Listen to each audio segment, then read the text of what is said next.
السلام علیکم ورحمۃ اللہ وبرکاتہ۔ کیسے ہیں آپ سب؟ امید ہے کہ آپ سب خیریت سے ہوں گے، ایمان اور صحت کی بہترین حالت میں ہوں گے۔ جی تو آغاز کرتے ہیں اپنے لیسن کا۔ نحمدہ ونصلی علی رسولہ الکریم، اما بعد، اعوذ باللہ من الشیطان الرجیم، بسم اللہ الرحمن الرحیم۔ رب اشرح لی صدری ویسر لی امری واحلل عقدۃ من لسانی یفقہوا قولی۔ رب زدنی علما، رب زدنی علما، رب زدنی علما، آمین یا رب العالمین۔ بسم اللہ الرحمن الرحیم۔ والوالدات، اور مائیں، یرضعن، دودھ پلائیں، اولادہن، اپنی اولاد کو، حولینی، 2 سال، کاملینی، مکمل، لمن ارادہ، واسطے اس کے جو ارادہ کرے، ان یتم الرضاعہ، کہ وہ تمام کرے مدت رضاعت کو۔ نکاح اور طلاق کے مسائل کے بعد اب اس آیت کے اندر مسئلہ رضاعت کا بیان ہے۔ رضاعت کہتے ہیں بچے کو دودھ پلانے کو۔ اس میں پہلی بات یہ کہی گئی ہے کہ جو مدت رضاعت پوری کرنا چاہے تو وہ پورے 2 سال دودھ پلائے۔ ان الفاظ سے اس سے کم مدت تک دودھ پلانے کی بھی گنجائش نکلتی ہے۔ دوسری بات یہ معلوم ہوئی کہ مدت رضاعت زیادہ سے زیادہ 2 سال ہے، یعنی اس سے زیادہ نہیں ہے۔ جیسے کہ دیکھنے میں اکثر آیا ہے کہ کوئی لوگ اپنے سب سے چھوٹے بچے کو یا سب سے بڑے بچے کو 2 سال سے زیادہ، یعنی کہ بعض اوقات 2.5 سال اور بعض اوقات 3 سال تک بھی دودھ پلاتے ہیں، جو کہ سراسر غلط ہے۔ سلمہ رضی اللہ تعالی عنہ بیان کرتی ہیں، رسول اللہ صلی اللہ علیہ وسلم نے فرمایا، صرف اسی رضاعت سے حرمت ثابت ہے جو پستان سے پینے کے زمانے میں ہو، آنتڑیوں کو پھاڑے اور دودھ چھڑانے کی مدت سے پہلے ہو۔ یہ ترمذی کی روایت ہے۔ آنتڑیوں کو پھاڑے سے مراد یہ ہے کہ یعنی بچہ خوب سیر ہو کر دودھ پیے، خوب پیٹ بھر کر۔ ایک اور روایت ہے جو کہ رضاعت کبیر کے بارے میں ہے۔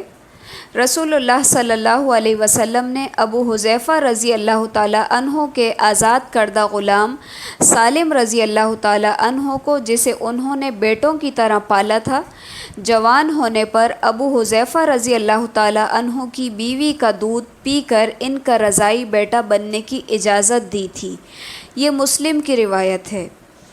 اسی لیے عائشہ صدیقہ رضی اللہ تعالی عنہا رضاعت کبیر کی قائل تھیں، مگر دوسری امہات المومنین نے اسے ان سے خاص ہونے کے امکان کی وجہ سے تسلیم نہیں کیا۔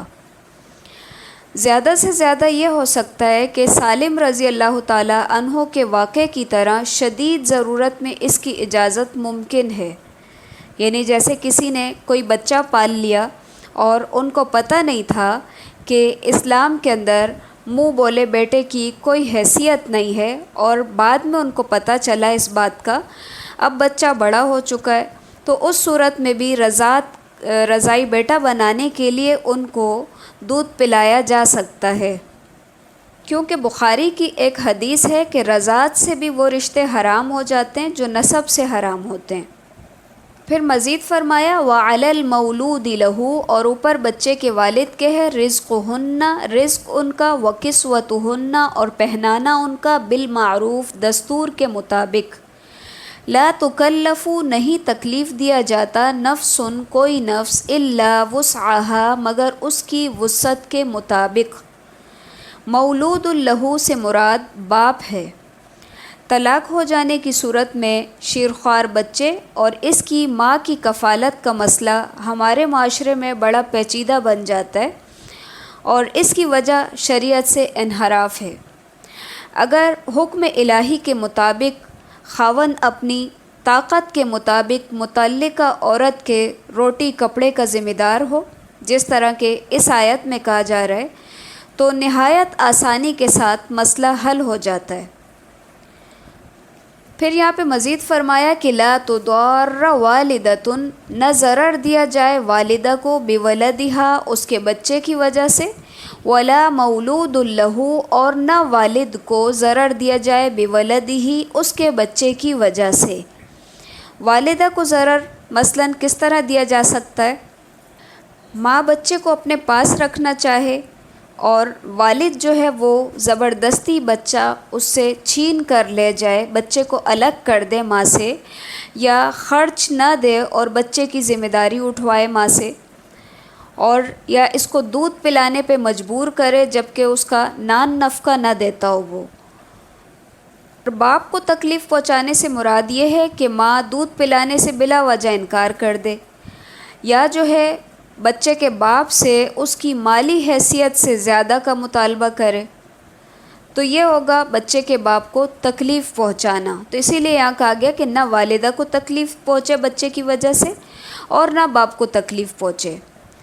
پھر فرمایا کہ وَعَلَى الْوَارِثِ، اور اوپر وارثوں کے، مِثْلُ ذَلِكَ، اسی طرح ہے، یعنی اگر بچے کا باپ فوت ہو جاتا ہے تو جو اس کے وارث ہوں گے ان کے ذمے ہے کہ وہ بچے کی ماں کے حقوق صحیح طریقے سے پورے کریں، تاکہ نہ عورت کو تکلیف ہو اور نہ بچے کو تکلیف ہو۔ فَإِنْ أَرَادَا، پھر اگر وہ دونوں ارادہ کریں، فِصَالًا، دودھ چھڑوانے کا، عَنْ تَرَاضٍ، باہم رضامندی سے، مِنْہُمَا، دونوں کی، وَتَشَاوُرٍ، اور مشورے سے، فَلَا جُنَاحَ عَلَيْهِمَا، تو نہیں ہے کوئی گناہ ان دونوں پر، یعنی کہ اگر وہ ماں باپ 2 سال سے پہلے دودھ چھڑوانا چاہتے ہیں تو بھی ان کے اوپر کوئی گناہ نہیں ہے۔ اس کے علاوہ یہ کہ وَإِنْ أَرَدْتُمْ، اور اگر ارادہ کرو تم، أَن تَسْتَرْضِعُوا، کہ دودھ پلواؤ، أَوْلَادَكُمْ، اپنی اولاد کو، یعنی کسی اور عورت سے دودھ پلواؤ اپنی اولاد کو، فَلَا جُنَاحَ عَلَيْكُمْ، تو نہیں ہے کوئی گناہ تم پر، إِذَا سَلَّمْتُمْ، جب پورا دو تم، مَا آتَيْتُمْ، جو دو تم، بالمعروف، دستور کے مطابق، وَاتَّقُوا اللَّهَ، اور ڈرو اللہ سے، وَاعْلَمُوا، اور جان لو، أَنَّ اللَّهَ بِمَا تَعْمَلُونَ بَصِيرٌ، بے شک اللہ تعالیٰ ساتھ اس کے جو بھی عمل تم کرتے ہو دیکھنے والا ہے۔ یعنی کہ اگر ماں دودھ نہیں پلانا چاہتی، خواہ اس کو کوئی بیماری ہے یا طلاق ہو گئی ہے یا کوئی بھی وجہ ہے، یعنی ماں دودھ نہیں پلا سکتی یا نہیں پلانا چاہتی، تو اس صورت میں کوئی اور عورت بچے کو دودھ پلا سکتی ہے، بشرط یہ کہ معاوضہ طے کیا جائے گا اور وہ معاوضہ بچے کا والد ادا کرے گا۔ کہ سورہ طلاق میں بھی اللہ تعالیٰ نے فرمایا اور اگر تم آپس میں تنگی کرو تو اسے کوئی اور عورت دودھ پلا دے گی، تو اس کے لیے کوئی حرج نہیں ہے، بشرط یہ کہ جو معاوضہ مقرر کیا جائے وہ معروف طریقے سے پورا دیا جائے، یعنی کہ جو بھی معاوضہ مقرر کیا جائے گا دودھ پلوانے والی عورت کے ساتھ، وہ معاوضہ اس عورت کو پورا دیا جائے، اس کے اندر کسی طرح کی کمی کوتاہی نہ کی جائے، کیونکہ وہ بچے کو فیڈ کرائے گی اسی وجہ سے۔ جی تو آج کا لیسن ہمارا یہیں تک ہے۔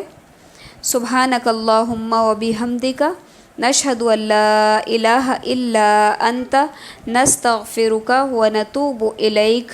السلام علیکم ورحمۃ اللہ وبرکاتہ۔